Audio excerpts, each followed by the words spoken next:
राज्य सरकारनं शेतकऱ्यांना एक मोठा दिलासा दिलाय। पीक विमा योजनेमधून शेतकऱ्यांना भरपाई मंजूर केली आहे। पात्र विमा लाभार्थ्यांना भरपाई मंजूर केली आहे। नांदेड जिल्ह्याला सर्वाधिक मदत त्यामुळे मिळणार आहे। नुकसानापोटी पात्र विमा लाभार्थ्यांना 1219 कोटी रुपयांची भरपाई मंजूर झाली आहे। प्रामुख्याने सोयाबीन पिकाच्या नुकसानापोटी मदत मंजूर झाली आहे। शेतकरी बांधवांनो, गावात आज सकाळपासूनच एकच चर्चा ऐकायला मिळते।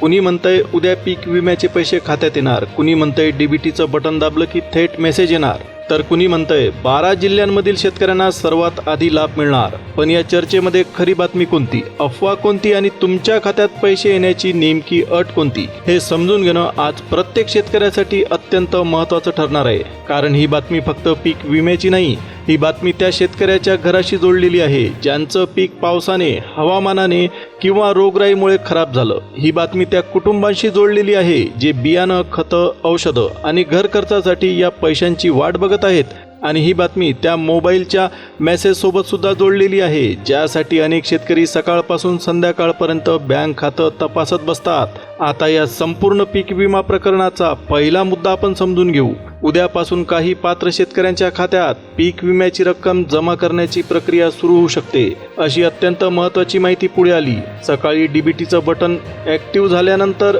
विमा कंपन्यांकडून निधी वाटपाची प्रक्रिया सुरू होणार असल्याचं सांगण्यात आलंय। पण इथे मोठा ट्विस्ट आहे। डीबीटीचं बटन दाबलं म्हणजे सगळ्यांच्या खात्यात पैसे एकाच वेळी येतील असा अर्थ अजिबात काढू नका। या योजनेचा फायदा जर तुम्हाला घ्यायचा असेल तर 5 गोष्टी तुम्हाला तपासून बघाव्या लागतील। पहिली गोष्ट म्हणजे तुमचं नाव पात्रता यादीत आहे का। दुसरी गोष्ट म्हणजे तुमचं बँक खातं सक्रिय आहे का। तिसरी गोष्ट म्हणजे आधार लिंकिंग पूर्ण आहे का। चौथी गोष्ट म्हणजे पिकांचं नुकसान सरकारी नियमामध्ये बसतं का। आणि 5वी अत्यंत महत्त्वाची गोष्ट म्हणजे तुमचा जिल्हा सध्या निवडलेल्या 12 जिल्ह्यांच्या यादीमध्ये येतो का। मंत्रालयातून मिळत असलेल्या माहितीप्रमाणे कृषी विभागाने पीक विमा वाटपाची तयारी पूर्ण केल्याचं सांगण्यात आलंय। उद्या काही निवडक जिल्ह्यांमधील पात्र शेतकऱ्यांना रक्कम वितरित केली जाऊ शकते। पण यावेळी विमा कंपन्यांना सरकारकडून 2 महत्त्वाच्या निकषानुसार पात्रता यादी ठरवण्याचे निर्देश देण्यात आले। त्यामुळे ही बातमी आनंदाची असली तरी प्रत्येक शेतकऱ्याने सावध राहणं गरजेचं आहे। आता गावातली अफवा अशी पसरली आहे की पीक विमा भरलेला असेल तर पैसे नक्की येणार, पण खरी माहिती थोडी वेगळी आहे। पीक विमा भरलेला असणं हा फक्त पहिला टप्पा आहे। त्यानंतर नुकसानाची नोंद, हवामानाचा डेटा, सरकारी पोर्टलवरील माहिती, बँक खातं, आधार लिंकिंग आणि डीबीटीची स्थिती या सर्व गोष्टी जुळल्या तरच खात्यात रक्कम जमा होण्याचा मार्ग मोकळा होऊ शकतो। पीक विमा वाटपासाठी 2 मुख्य नियम ठरवण्यात आले आहेत। अंदाजे 45% जास्त शेतकऱ्यांना या प्रक्रियेतून लाभ मिळू शकतो। सरकारी पोर्टलवरील माहितीच्या आधारे पात्रता यादी तयार झाल्याचं सांगण्यात आलंय। त्यामुळे उद्या सकाळपासून काही शेतकऱ्यांच्या मोबाईलवर बँकेकडून पैसे जमा झाल्याचे मेसेज येण्यास सुरुवात होऊ शकते। पण ज्यांना मेसेज येणार नाही त्यांनी लगेच घाबरून जाऊ नये, कारण ही प्रक्रिया टप्प्याटप्प्याने पुढे जाऊ शकते। आता दुसरी अत्यंत महत्त्वाची गोष्ट म्हणजे हवामानाशी जोडलेला डेटा। कृषी विभागात हालचाली वेगाने सुरू झाल्यात, कारण हवामान विभागाने अरबी समुद्रात पुन्हा एकदा असामान्य हालचालीचा अंदाज व्यक्त केल्याचं सांगितलं जात आहे। या बदलाचा परिणाम महाराष्ट्रातील मान्सूनच्या वाऱ्यांवर होऊ शकतो। मान्सूनची दिशा बदलली तर अनेक भागातील पिकांना पुन्हा धोका निर्माण होऊ शकतो। त्यामुळे अशा वेळेला पीक विम्याची रक्कम मिळणं शेतकऱ्यांसाठी मोठा आधार ठरू शकतं। काही पात्र शेतकऱ्यांच्या खात्यात उद्या पैसे जमा होऊ शकतात अशी माहिती पुढे येत आहे। यासोबतच काही शेतकऱ्यांना विशेष अनुदानाचा सुद्धा लाभ मिळू शकतो, अशी जोरदार चर्चा सुरू आहे।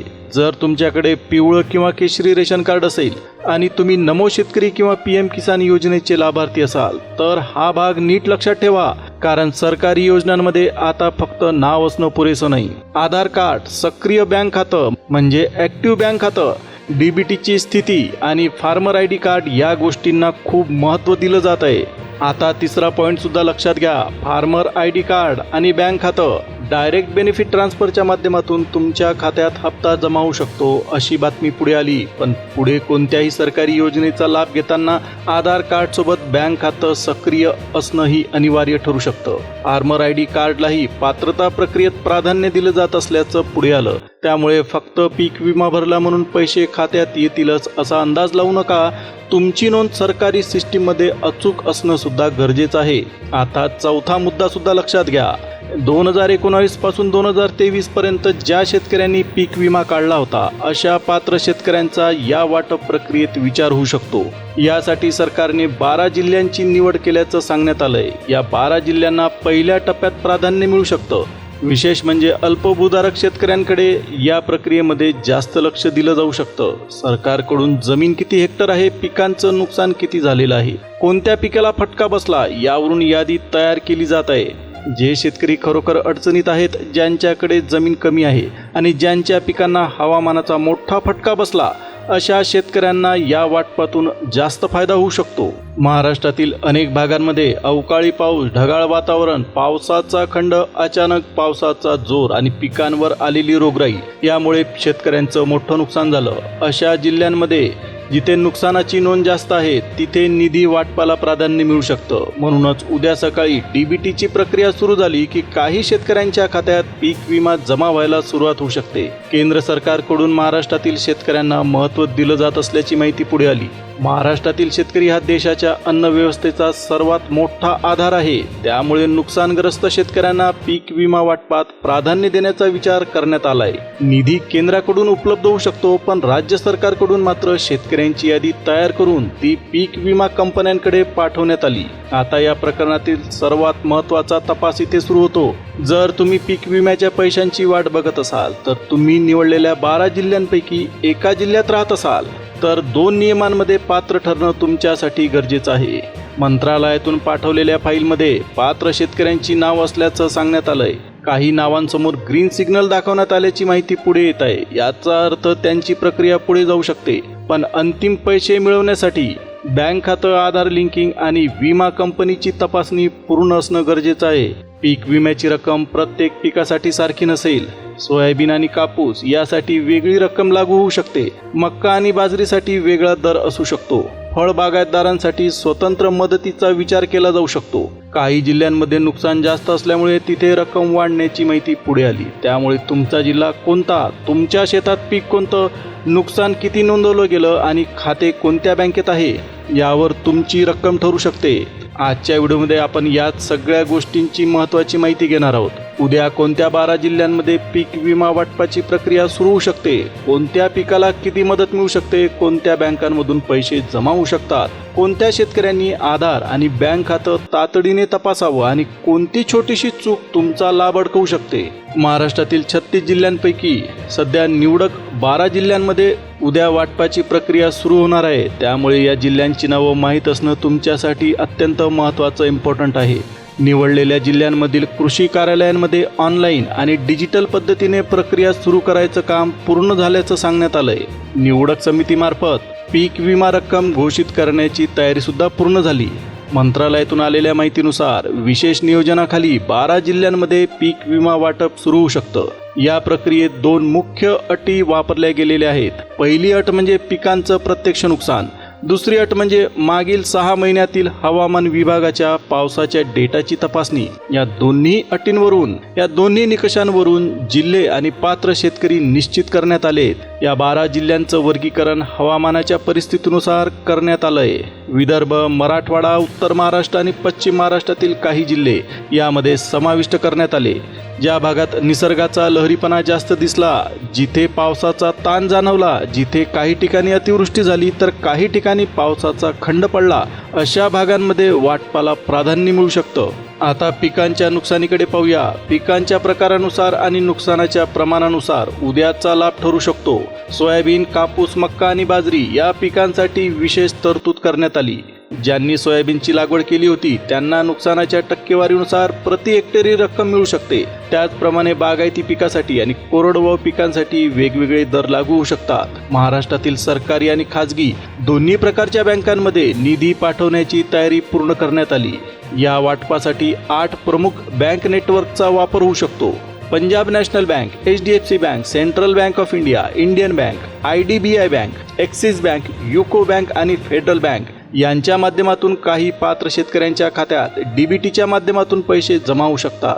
मात्र ग्रामीण आणि सहकारी बँकांमध्ये रक्कम जमा होण्यासाठी थोडा वेळ लागू शकतो. उद्या रक्कम एकाच वेळी सर्व खात्यांमध्ये न जाता टप्प्याटप्प्याने जमा होऊ शकते. सरकारने झोनल प्लॅनिंग केल्याची माहिती पुढे येत आहे. विदर्भ, मराठवाडा, उत्तर महाराष्ट्र आणि पश्चिम महाराष्ट्रातील काही जिल्हे या नियोजनामध्ये घेतले गेले आहेत. हे नियोजन फक्त सरकारी आकडा नाही तर नैसर्गिक संकटात अडकलेल्या शेतकऱ्यांसाठी आर्थिक आधार ठरू शकतो. पिकांच्या कॅटेगरीनुसार मदतीची रक्कम निश्चित झाल्याची माहिती दिली जात आहे. काही जिल्ह्यांमध्ये सोयाबीन आणि कापूस पिकासाठी 55% नुकसान भरपाईचा विचार करण्यात आल्याची चर्चा आहे.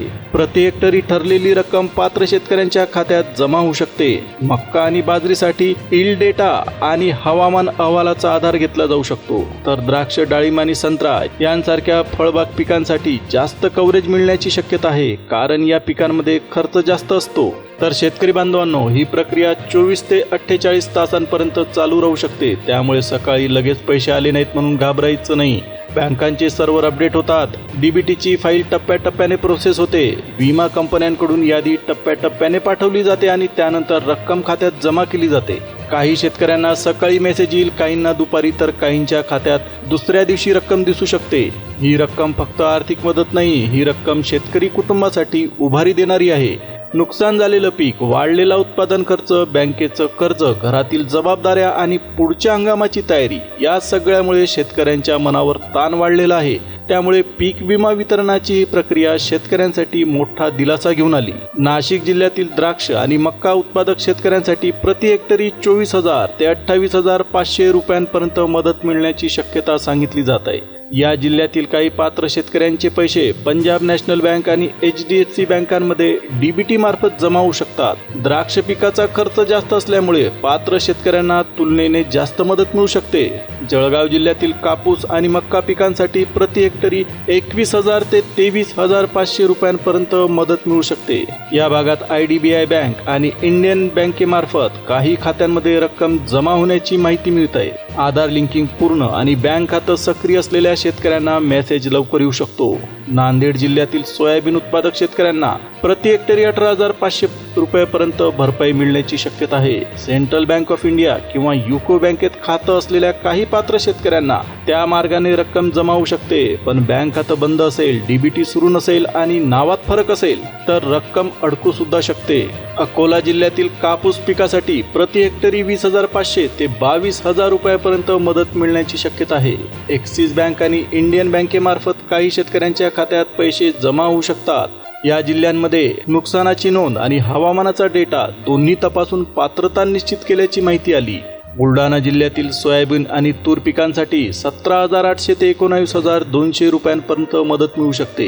युको बँक आणि पंजाब नॅशनल बँकेमार्फत वाटपाची प्रक्रिया पूर्ण होऊ शकते. अल्प भूधारक आणि प्रत्यक्ष नुकसान झालेल्या शेतकऱ्यांना प्राधान्य दिलं जाऊ शकतं. यवतमाळ जिल्ह्यातील कापूस उत्पादक शेतकऱ्यांसाठी मदतीची रक्कम तुलनेने जास्त असू शकते.